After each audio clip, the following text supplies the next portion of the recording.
Welcome back to LandFest Best Coast Land, hosted by LandFest Sacramento and Emerald City Land. Up next is our panel with Children's Miracle Network. But first, I wanted to mention we are supporting Children's Miracle Network through UC Davis Children's Hospital and Seattle Children's Hospital this weekend.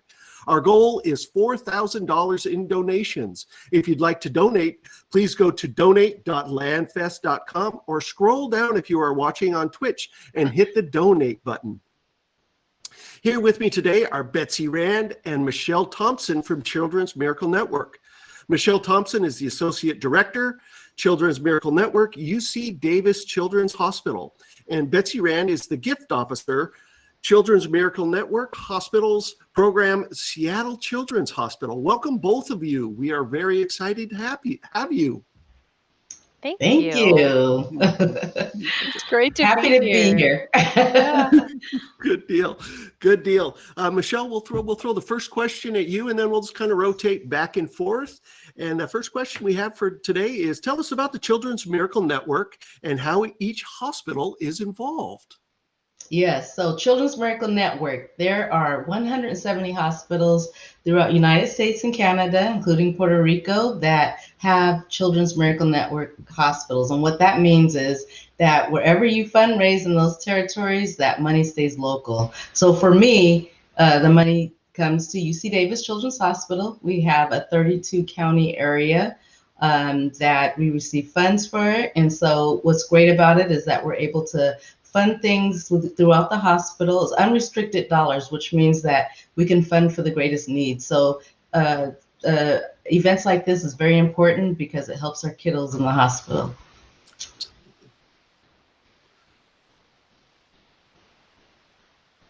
Michelle, I think we lost you. You lost me? Oh, just for a second there. So okay. So you'll have to go back a sentence or two.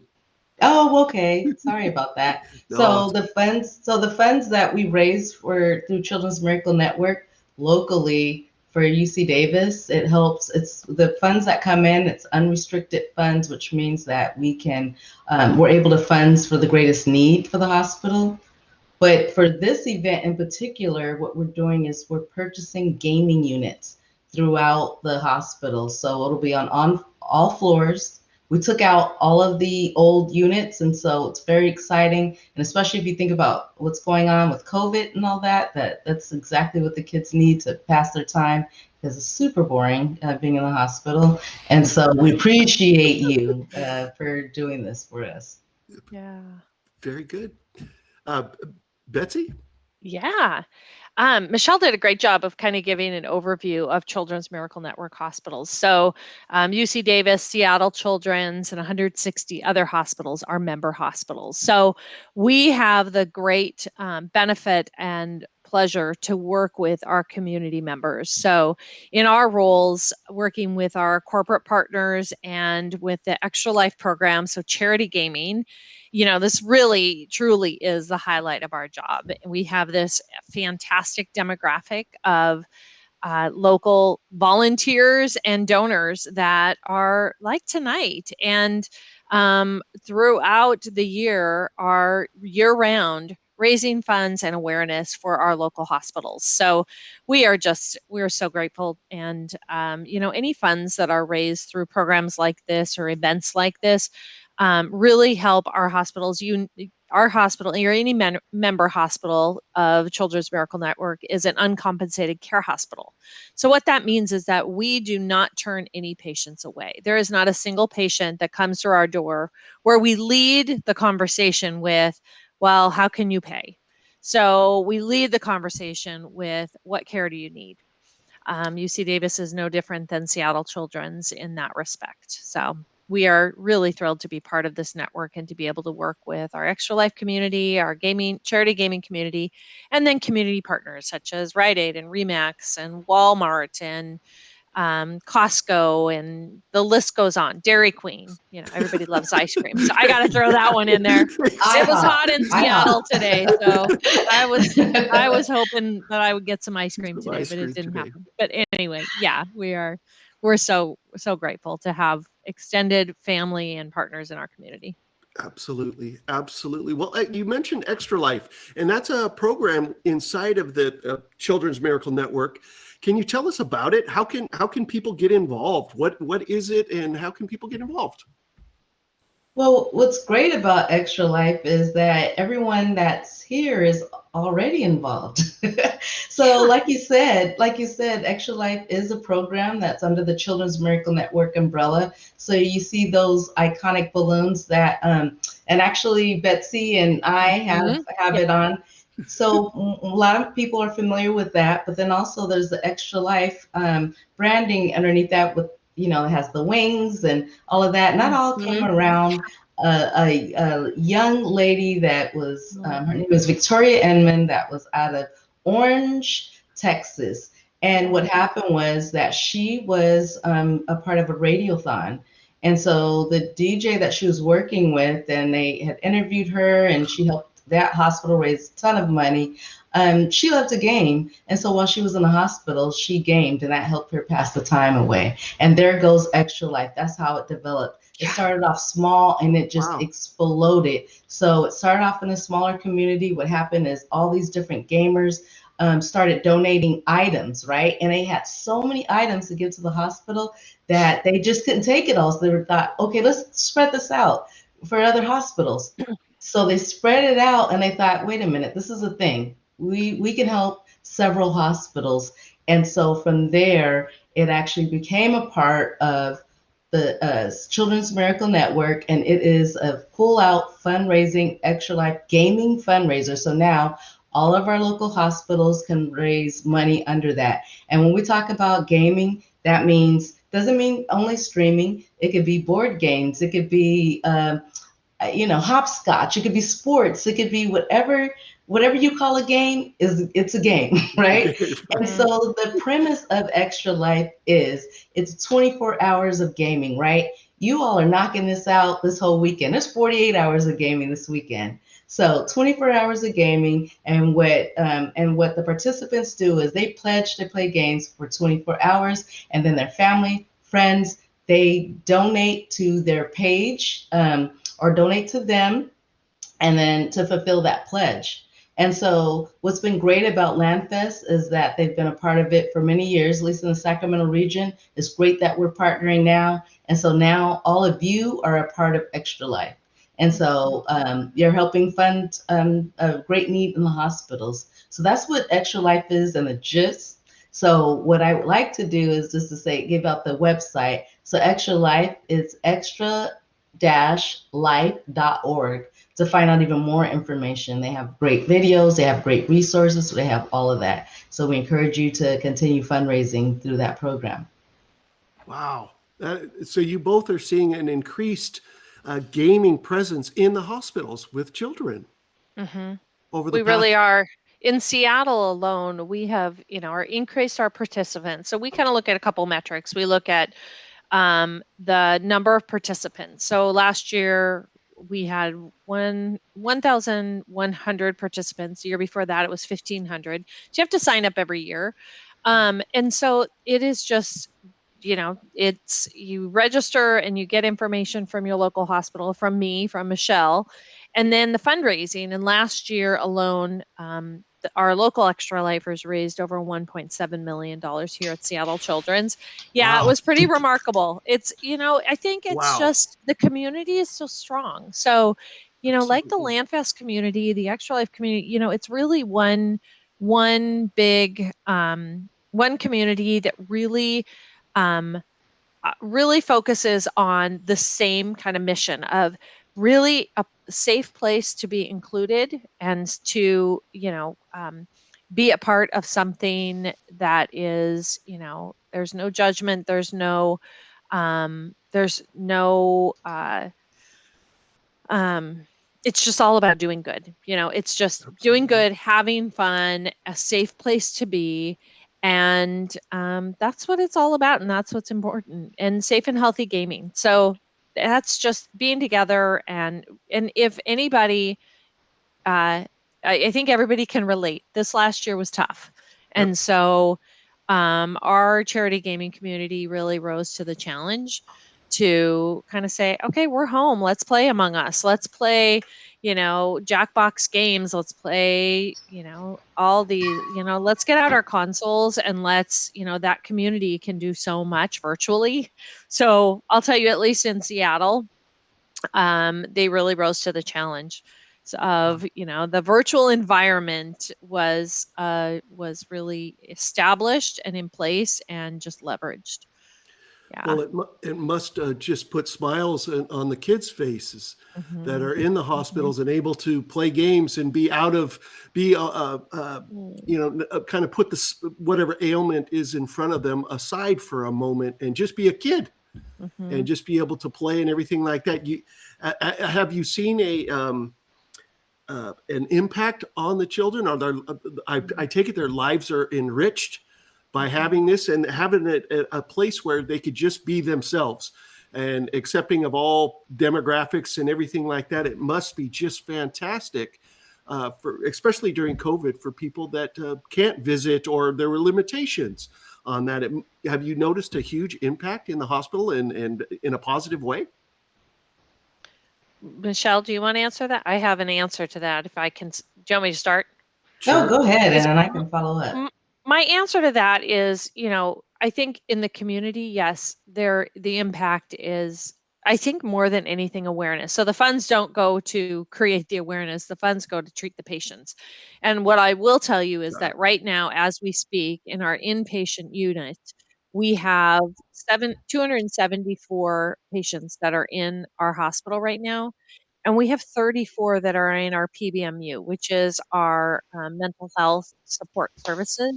And those are admitted patients. And they're there for a period of time to get the necessary treatment. So our mental health support has absolutely rocketed the need to support our kids with their mental health. I mean, I think everybody has taken a hit this year, and kids are no different, but they are substantially more affected by the impact of COVID and not being able to be Right. together.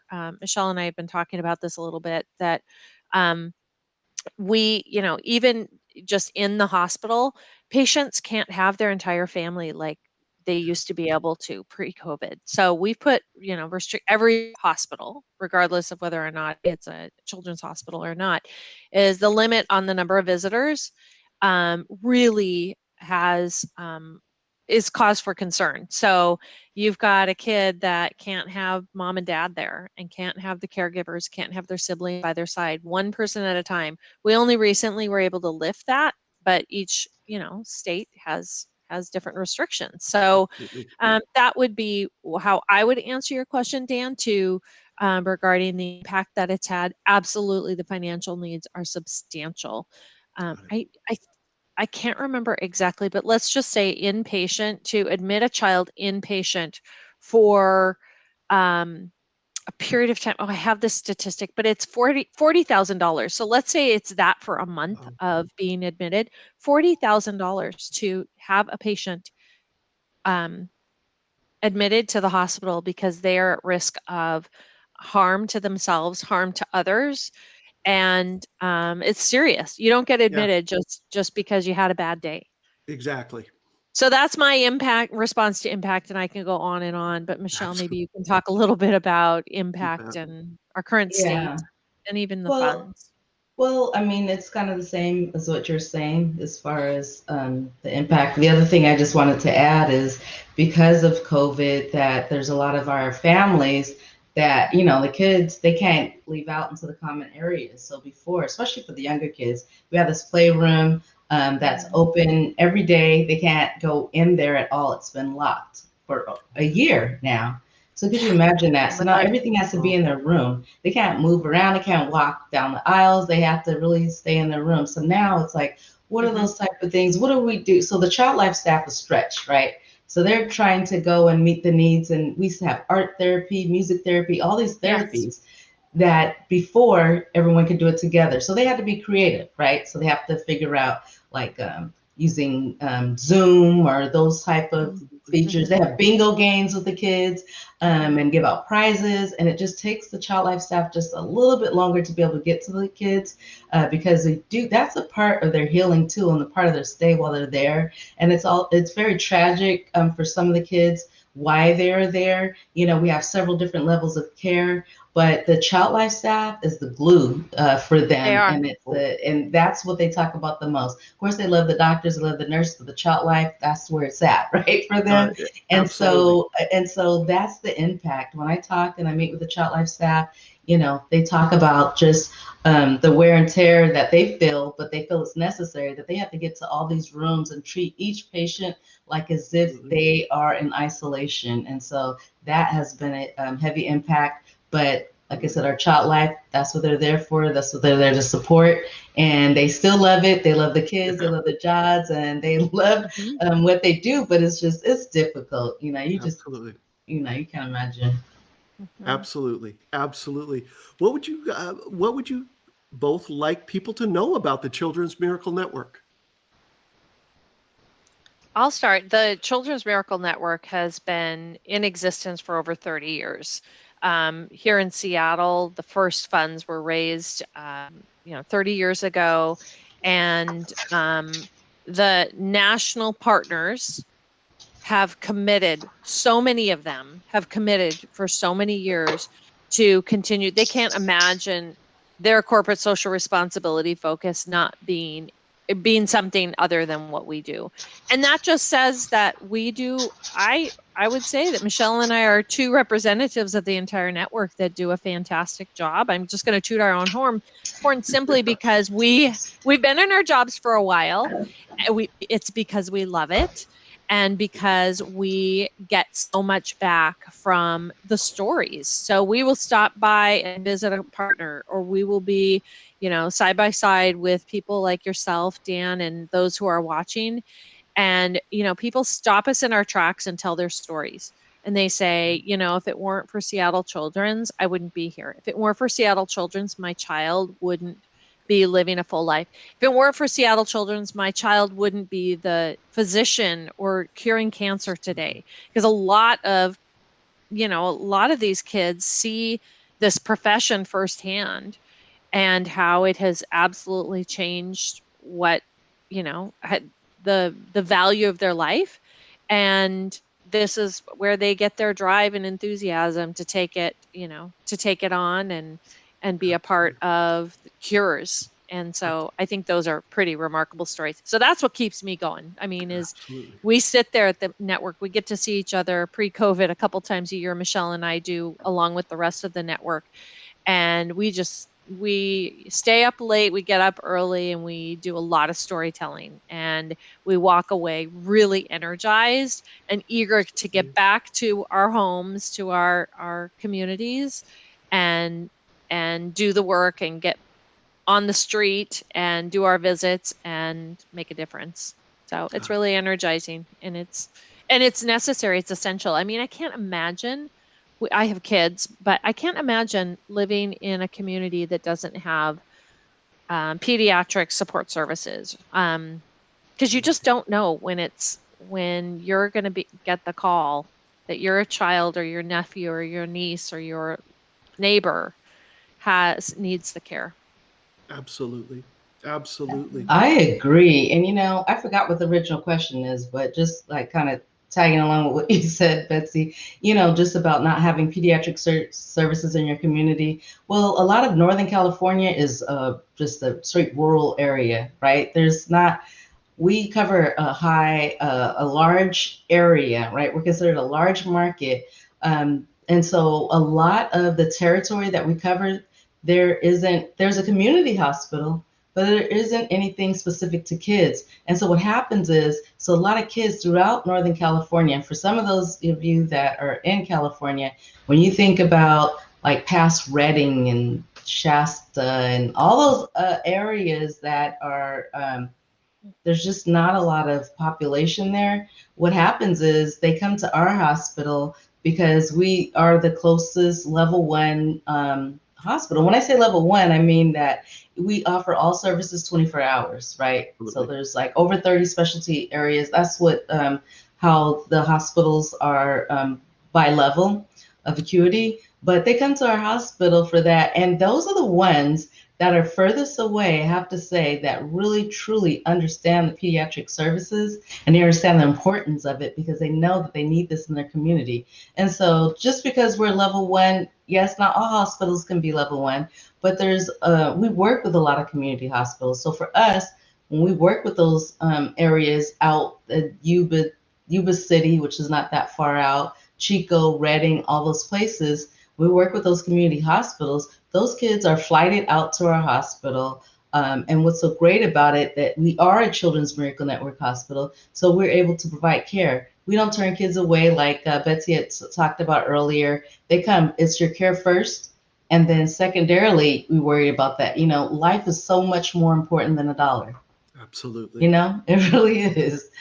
Absolutely. Absolutely. How did you guys get involved? Can you take a minute and tell kind of your background and how you ended up in the position that you're in, and how you kind of got involved a little bit, just in case someone is inspired to follow in your footsteps and do similar work and things like that? Can you just tell us a little bit about that, your history? That's a great question. I'm going to let Betsy answer first because I'm going to turn on the light. I feel like I'm in the dark here. Go ahead, Betsy. Go ahead. So my story is that I have a background in working in project management, and I worked in the corporate section, the profit world, for many years.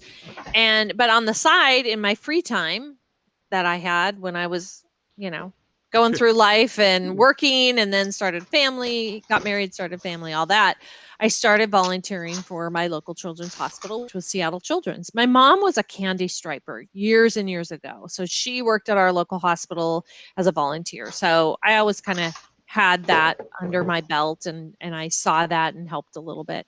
So when I moved to Seattle, I was like, I want to volunteer at Seattle Children's. So I became part of what's called a guild. And so I joined a guild with a bunch of strangers, and we had an event and we raised some money and did that for many years. And then I transitioned to kind of leading the charge. There was a new concept called the Junior Guild. So kids age 10 and over, 10 to 18, could form their own volunteer group. And so my oldest, who's now 21, became first member of a new guild with a couple friends. And so I supported that and helped them get off the ground. And then when I decided to leave my project management job in employee engagement, which was a nice tie-in to kind of working in digital or in philanthropy and working in development, the industry is called development or advancement, saw this job and I applied for it. And I mean, I couldn't have been a better fit for it in terms of what I was looking for and what we were looking for. So I've been in my role about 6 years, and I love what I do. That's awesome. Yeah, I That's love it too. awesome. I didn't know that about you, Betsy. Aw, Oh, you learn yeah, something new every day. right? True. uh, How about you, so, Michelle? so my story is okay. So I was in healthcare. I worked at a different hospital, but I always loved the IT factor. That sector, I should say. And so originally when I went to school to get a degree, and this is when it was all new, I went to school to get my degree in business information systems because there were Yes. no other degrees. It was that was it, right? Uh-huh. So went to school for that. I was great with technology, even though if you guys saw me before this and saw me trying to get myself ready, you would never think that I was in that sector. Dan knows what I'm talking about. So anyway, I was always fascinated with computers. My family was. And so that's what, even though I was in healthcare, that's what I focused on. I love building databases. I just was a data geek, right? Loved it. And one day I decided, you know what? I'm a social butterfly. I need to spread my wings, right? And so I wanted a career change. So for me, it was a big career change for me. So I decided, instead of number crunching and providing data, and because that's what the job that I was doing currently while I was going to school, I decided I didn't want to complete my degree in information systems, and decided that I want to do something in my life that I'm passionate about, right? So I had to figure out what is that. And it took me some years, but what I realized is that I was already like Betsy volunteering. I volunteered for my kids' school and their PTAs and helping raise money. And I did that for about a good 10 years. And I still kept asking, what do I want to do? What do I want to do? And one day it dawned on me, I'm already doing what I want to do, but I'm doing it on the side. So then my focus, I stayed at home with my son for a while, so I didn't work for a few years. Started working at UC Davis and decided this is the area that I need to be in. And so I continue to get all the skills that I needed to be able to qualify, because I hadn't done it professionally, for a fundraising position. So I've been at UC Davis Health since 2006, but I've been fundraising for Children's Miracle Network since 2012. I enjoy it. It's been the most rewarding job I've ever had. The hardest working job, like Betsy said, we work a lot of hours, and it's because I care. Absolutely. I care so much. I can't turn it off. And the other thing is that I really appreciate meeting people like you and be able to speak and have these opportunities with you all. But I have to say, Dan, that's probably the most requested question I get is, how do I get to do what you're doing? Because I realize there's a lot of people that are passionate about fundraising, and obviously because I meet them because they're fundraising for our hospital, right? So it's a passion, and it's great because I'm passionate about what I do, and I get to work with people that are passionate about raising funds and making a difference in the community. And so it's a win-win. Absolutely. Absolutely. Very similar to Landfest in approach, totally different, but very similar to what we're about as well. I know you guys have some amazing stories. So we do want to show a video or two here. And then I'm going to have you, where the first video we're going to show is a young man by the name of Damian. And we're going to play a little video about him, and then Michelle will talk about some of those, him and some of the amazing stories. And then we have another video that Betsy will talk about. So if we could just watch that Damian video real quick here. It's about 2-3 minutes long, and it should be inspiring. And so people that are watching here on Twitch, so you could see exactly the people that we're helping, exactly what the Children's Miracle Network is about.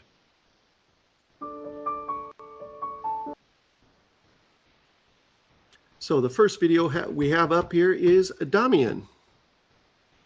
I had no idea that he was sick. I didn't know what was coming. It was actually till the day after he was born that they started noticing things. They ran some tests, and that's kind of where our journey started. It ended up being that he had tetralogy of Fallot, and he wasn't eating because he was tired. He was too weak to be able to suck properly, and then they transferred him to UC Davis. So his first heart surgery, he was 3 months old. 6 months later, he had the full repair. The last open heart surgery that he's had, we weren't expecting that one. They ran the test, and it came back that one side of his heart was too enlarged, and that felt like a blow because I was not expecting that. He was 2.5. In every surgery, the nurses at UC Davis, the doctors, everyone, they've taken such great care of him, of me, of everyone. The UC Davis doctors and nurses, it seems like they're there because they want to help others. He's very strong for his age, for any age. I mean, he's gone through things that some people never go through in their whole lives. Almost 12 years later, and here he is still fighting. He's a fighter. He loves to read. He loves learning about weather. He wants to be a meteorologist. They give the mornings or heads up where the people can evacuate, so then there'll be less deaths, less injury, more people that are safer.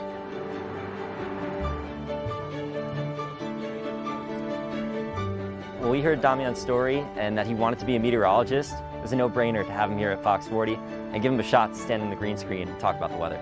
So you look at the camera for 1, 2, 3. You look to the side, 1, 2, 3. It's kind of weird to get the hang of first because you feel like you want to touch it, right? And you can see it's gonna be 8 to 7 miles per hour. Damian did great. He got onto the green screen. He was using his hands to gesture to everything. He was having fun. He was in his element. So I could see him being on TV in a few years from now. UC Davis helped me live, and now thanks to them, I can go pursue my dream.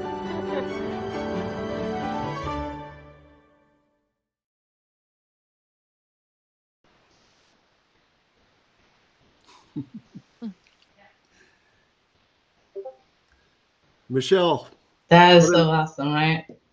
it is. Let me tell you a little bit about Damyan. So I met him about 3 or 4 years ago, and so he had 3 surgeries very early on. But the doctors keep telling him that they have to keep checking his heart because he may have to have additional surgeries. When I was talking to his mother said, this is going to be really scary for him because although he's had 3 surgeries, he doesn't remember them. And so the anxiety of the anticipation of knowing that he may have to have the surgery. So if he can continue to do well like he has been, he has to get through a couple more years. And after he passes that mark, he may not have to have that surgery until way later, until his adult years. So what she told me, which I thought, and just earlier today, she said that, through everything that he's gone through, he loves being at the hospital. Everyone treats him well, but what makes it worth everything that he's doing, the partnership that they have with us, with Children's Miracle Network. He's gone through a lot of rough times. It's tough for a kid. He couldn't run and play and do all those things like other kids do when you think about, your heart. And so she said that having coming and talking to events, like for example, he's playing tomorrow. You all have offered a great opportunity for him to play That's with awesome. another child, with with Seattle Children's Hospital. And so he's so excited about those moments. And she said that lifts him up and it makes all those rough times just even better. The other thing that's so spectacular about Damyan is that when he was little, when he was a baby, they said that he will probably never speak because he ended up having some ear problems. And not only can he speak, he knows American Sign Language, so ASL. He can speak Spanish and English. So now what? Wow. Amazing, right? Amazing. So these are the type of kids that you all are helping. And, there's a million stories like that. And I know Betsy has a million stories like that. But I'm so proud to be able to show you Damyan. Like I said, he's a gamer. And he knows about Extra Life. He knows what you all are doing to help support the hospital. And his family, his mother, Beatrice, just thanks you so much from the bottom of their hearts for doing this event. That is fantastic. Betsy, we're going to play Emerson's video, and then we'll have you talk about Emerson a little bit. So if we could play the Emerson video now, that would be fantastic. My name Thank you is so Bray much. Haywood, and my daughter Emerson was diagnosed with high-risk neuroblastoma in 2011 at the age of 3. It's one of those things where you kind of just see your world as you know it crumbling around you, and the most unfathomable nightmare you can ever imagine happening. And it's devastating. It was really heartbreaking, but we knew we had to do all we could to help her survive.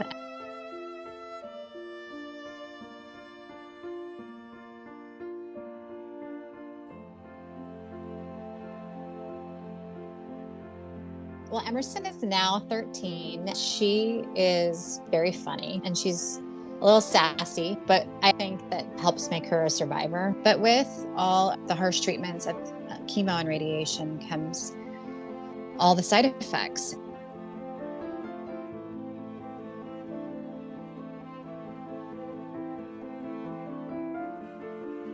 I never want any of her side effects to intervene with anything that she wants to do, which is hard because as her parent, sometimes you see her struggling with her inhaler and things like that, or her frustrations with her side effects because she has to wear hearing aids.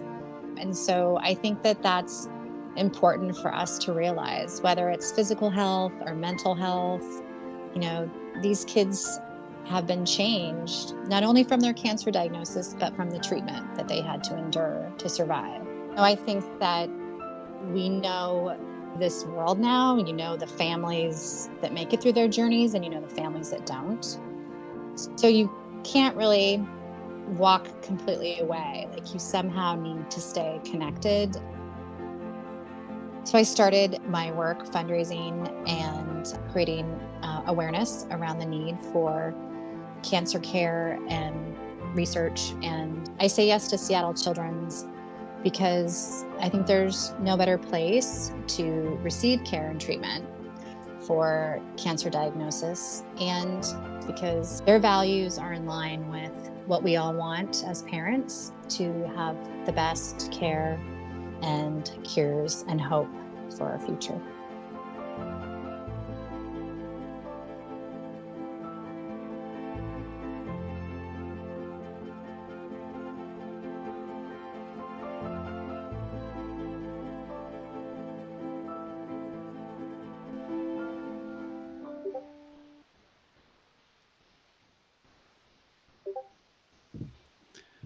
So we're back.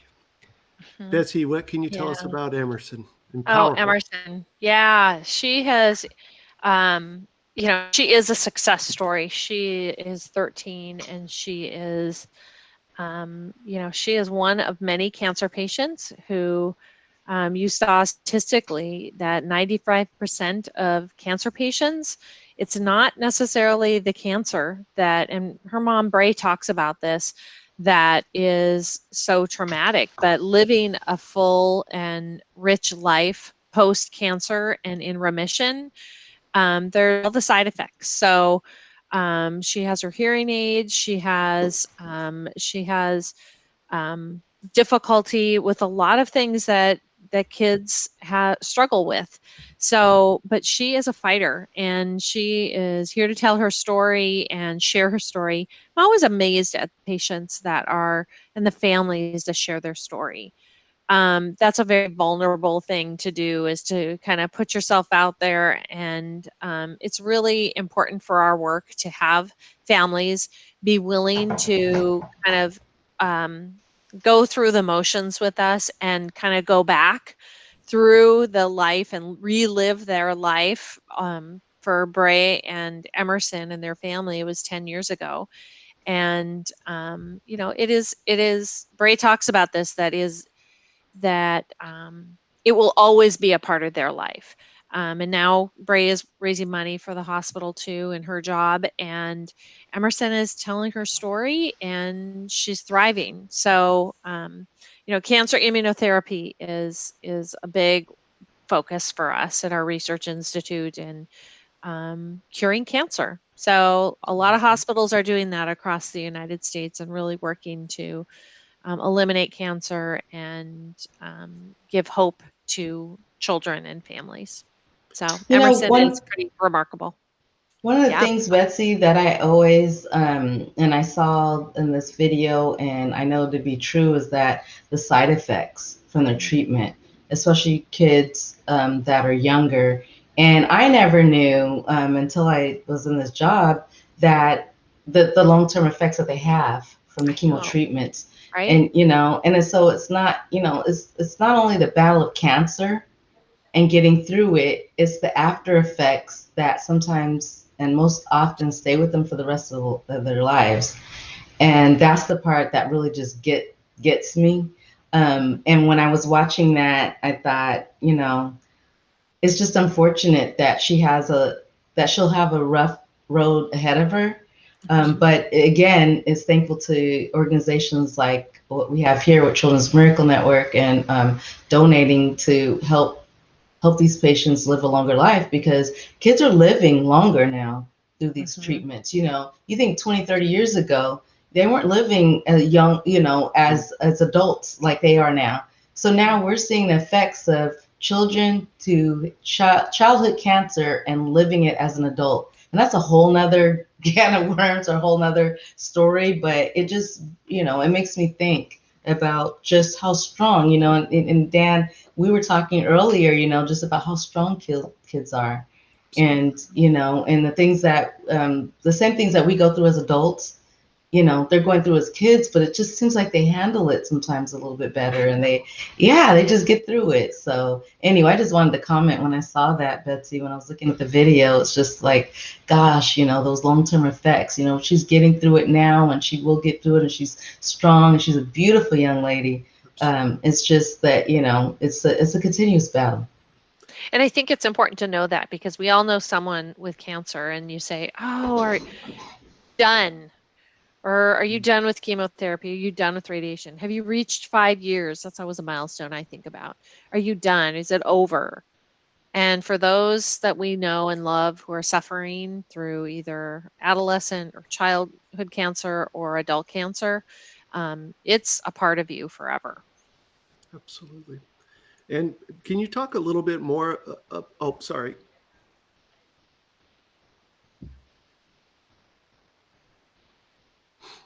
Can you talk a little bit more about about that hope and about some of the strength that you see? I can't even imagine, to be in pain and to deal with some of the surgeries and the things that kids are facing, as well as adults. But in your guys' world, the kids, can you talk a little bit more about that strength and that perseverance? And these kids are incredible to go through what they're going through and come out of that with a smile, and to be a child again, or to play even a video game again. Sometimes I can imagine that some of this stuff, or some of the ailments they have, are very debilitating. And just to be a kid again for a moment is impactful. It is. And I feel like, too, like we said, kids, they have this inner strength that sometimes I feel like is just greater than adults, with this. And and to be honest, going through these things, adults, we carry so much baggage and luggage and, whatever you want to call them. We think about all these things and all the responsibilities. Kids don't think that way.